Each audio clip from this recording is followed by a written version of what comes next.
Hello guys, welcome to AS university में आपका बहुत बहुत स्वागत है। आज हम बात करने वाले हैं सीजीपीए और एसजीपीए के बारे में।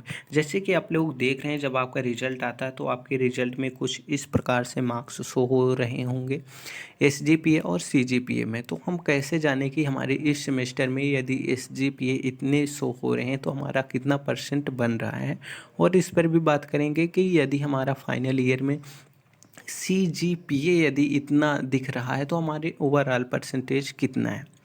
फाइनली अगर जो देखा जाए तो ये जो सीजीपीए और एसजीपीए है, ये जो है ग्रेड पॉइंटों के बेस पे बनाया जाता है। तो हम देखेंगे कि कितने परसेंट आप स्कोर करके आएंगे तो आपको कौन सी ग्रेड मिलेगी, ये सबसे पहले आपको जानना बेहद ज़रूरी है। तो हम चलेंगे कि इसकी ऑफिशियल वेबसाइट पर, वहाँ पर देखेंगे कि कितना स्कोर करके आए कि आपको ये वाली ग्रेड मिल जाए। ओके, कितने स्कोर करने पे कौन सी ग्रेड आपको मिलती है, उस बेस पर एसजीपीए बनता है और फिर एसजीपीए के बेस पे सीजीपीए बनता है। ओके, फाइनली आपको पूरी अंडरस्टैंडिंग हो जाएगी कि किस प्रकार से ग्रेडों के बेस पे एसजीपीए बनता है, फिर एसजीपीए को कैलकुलेट करके सीजीपीए बनाई जाती है। तो चलिए सबसे पहले उसकी ऑफिशियल वेबसाइट पर जाते हैं और वहाँ पर देखते हैं कि किस प्रकार से ग्रेड पॉइंट हमें मिलते हैं। उससे पहले आपको बता दें, सीजीपीए का फुल फॉर्म होता है सेमेस्टर ग्रेड पॉइंट एवरेज, यानी कि ये सेमेस्टरों में जितने भी ग्रेड पॉइंट्स मिले होते हैं उसका ये एवरेज होता है।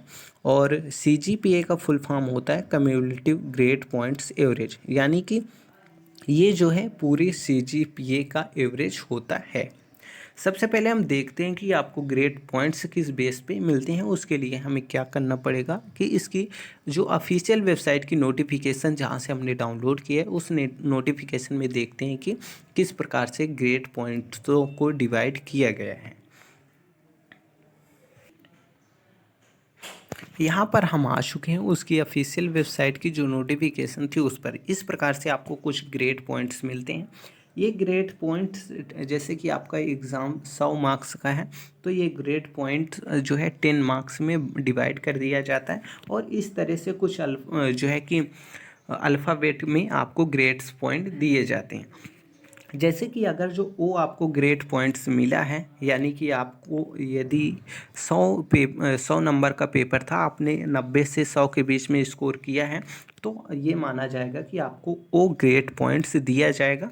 और ओ ग्रेड्स पॉइंट्स देने का मतलब क्या होता है कि आउटस्टैंडिंग, यानी कि बहुत ही बेहतरीन ढंग से आपने अपने एग्ज़ाम को दिया है। यहाँ पर यदि आप जो है 100 में से 80 से 89 स्कोर करते हैं तो आपको एक्सीलेंट माना जाएगा।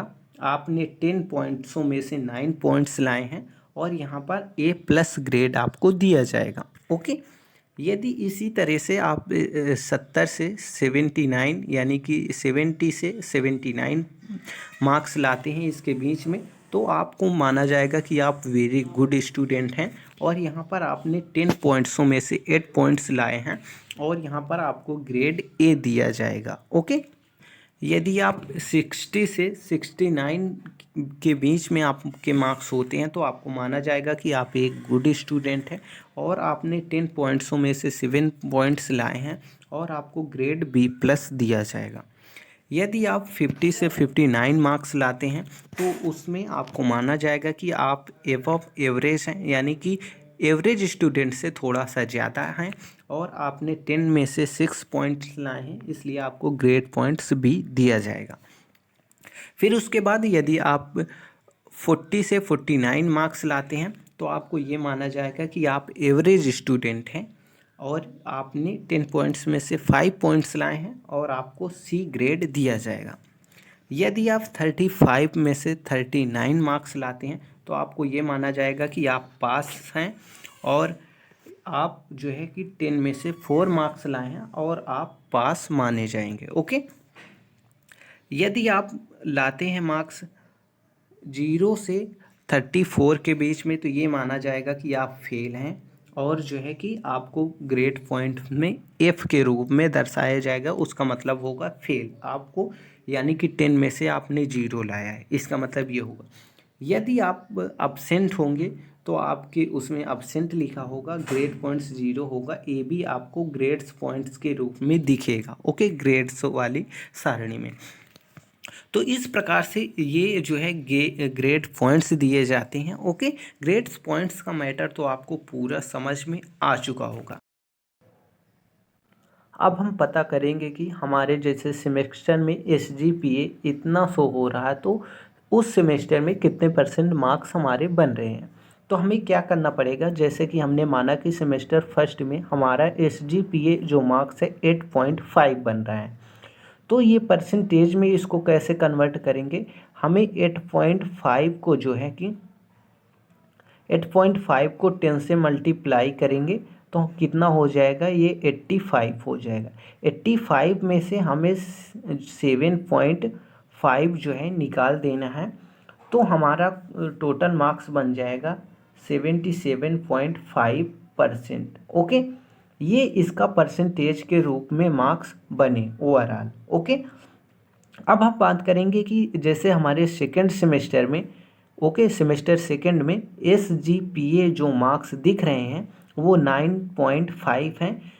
तो हमें इस सेमेस्टर में कितने % मार्क्स मिले, तो हमें क्या करना पड़ेगा, 9.5 को 10 से मल्टीप्लाई करेंगे तो ये आ जाएगा 95, और 95 में हमें 7.5 मार्क्स माइनस कर देना पड़ेगा, तो ये परसेंटेज के रूप में हो जाएगा। ये टोटल परसेंटेज होगा 87.5%। ओके, ये इस तरह से हमें सेमेस्टर का परसेंटेज निकालना होगा। ओके, ये पूरा सेमेस्टर का परसेंटेज इस तरह से निकल आया। जैसे अब हम बात करेंगे कि CGPA के बारे में। ये जो होता है पूरे ईयर का SGPA का एवरेज होता है। ओके, जैसे यहाँ पर हम देखेंगे कि हमारा मान लो कि जो कोर्स है वो जो है कि 1 साल का है। ये फर्स्ट सेमेस्टर में हमें इतने % SGPA के रूप में मार्क्स मिले, लेकिन परसेंटेज के रूप में यही 77.5% फर्स्ट सेमेस्टर में मार्क्स मिले हैं। ओके, यहाँ पर अगर जो सेकेंड सेमेस्टर की बात करें तो SGPA के रूप में इतने मार्क्स मिले हैं 9.5, लेकिन जो परसेंटेज के रूप में मार्क्स मिले वो 87.5% मार्क्स मिले। अब हमें जैसे हमारा अब लास्ट ईयर है, ओके, तो हमें CGPA के रूप में हमें मार्क्स देखने को मिलेगा।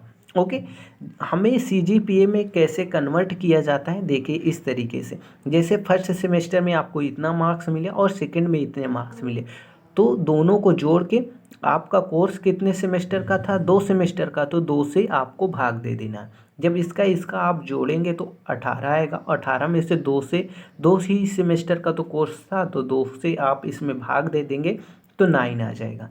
ये जो 9 है ना, अब इसे भी परसेंटेज के रूप में कन्वर्ट करने के लिए, जैसे मान लो फाइनल ईयर में आपको CGPA के रूप में 9 मार्क्स मिले, ये जो है कि फाइनल ईयर में आपको CGPA के रूप में फॉर्म मिले। ओके, CGPA के रूप में। अब इसको आपको क्या करना है कि परसेंटेज में देखना है कि हमारे कितने % मार्क्स बने। तो रज्जू भैया यूनिवर्सिटी कहती है कि जब हम CGPA में मार्क्स जो आपको दें, आपको उसमें 10 से मल्टीप्लाई कर देंगे तो वो आपका परसेंटेज हो जाएगा। जैसे हमने 9 पॉइंट हमें मिले थे CGPA के रूप में फाइनल ईयर में, तो हमने 10 से मल्टीप्लाई कर दिया, तो हमें पता चल गया कि हमारे मार्क्स जो है 90% हैं। ओके, अब हम बात करते हैं कि कितने पॉइंट्स आपको मिले कि आप फर्स्ट डिवीज़न में आए, कि सेकेंड डिवीज़न में आएंगे, कि थर्ड डिवीज़न पे आएंगे। इस पर भी हम थोड़ी सी बातें कर लेते हैं। अब हम बात करने वाले हैं कि किस प्रकार से CGPA मार्क्स देखकर आपको डिवीज़न मिलता है, यानी कि किस डिवीज़न से आप पास हुए हैं, फर्स्ट डिवीज़न या सेकंड डिवीज़न या थर्ड डिवीज़न। यहाँ पर अगर जो देखेंगे तो यहाँ पर दिखा रहा है कि जो CGPA है, आप प्रोफेसर राजेंद्र सिंह रज्जू भैया विश्वविद्यालय के स्टूडेंट हैं। यदि आप CGPA में मार्क्स शो हो रहे हैं तो उसको आपको परसेंटेज में कन्वर्ट करने के लिए आपको 10 से मल्टीप्लाई करना होगा। यहाँ पर फाइनली शो हो रहा है। अब यहाँ पर आपको यदि CGPA के रूप में 8 पॉइंट्स या उससे अधिक मार्क्स मिलते हैं तो ये माना जाएगा आप विशिष्टता के साथ जो है प्रथम श्रेणी के स्टूडेंट माने जाएंगे। यदि अगर जो 6.50 से अधिक है और 8.0 से कम मार्क्स हैं आपके CGPA में, तो आपको प्रथम श्रेणी का माना जाएगा, लेकिन विशिष्टता के साथ नहीं। ओके, अब हम बात करेंगे आगे। यदि आप 6.5 के बीच में CGPA के रूप में आपके मार्क्स हैं, तो आपको ये माना जाएगा कि द्वितीय क्लास यानी कि द्वितीय डिवीज़न के आप स्टूडेंट माने जाएंगे। यहाँ पर अगर जो बात करें 4 पॉइंट से अधिक है और 5 पॉइंट से कम है CGPA के रूप में मार्क्स आपके, तो ये माना जाएगा कि आप ओनली उत्तीर्ण हैं। ओके, तो इस प्रकार से ये पूरे जो है कि कंक्लूजन आपको समझ में आ गया होगा कि किस प्रकार से हमारे ग्रेडों को उठाकर जो है SGPA बनाया जाता, और फिर SGPA का एवरेज जो होता है CGPA होता, और CGPA को परसेंट के रूप में चेंज करने के लिए 10 से मल्टीप्लाई किया जाता है, और SGPA को परसेंटेज के रूप में जो है प्राप्त करने के लिए हमें क्या करना पड़ता है, 10 से मल्टीप्लाई करके 7.5 जो है घटा देना होता है, तो वो परसेंटेज के रूप में होता है। और SGPA जो होता है सेमेस्टर वाइज परसेंटेज होता है, सेमेस्टर वाइज पॉइंट्स होते हैं, और जो CGPA होता है ये फाइनल ईयर में पूरे ईयर का जो होता है एवरेज मार्क्स होता है। ओके, तो फाइनली आपको पूरी क्लैरिटी के साथ आई होप वीडियो अच्छा लगा होगा। वीडियो को लाइक कर देना, और चैनल पे नए हो तो प्लीज़ चैनल को सब्सक्राइब कर देना। मैंने आपको पूरा विथ प्रूफ नोटिफिकेशन के अकॉर्डिंग मैंने दिखाया कि यहाँ पर इलाहाबाद स्टेट यूनिवर्सिटी ये जो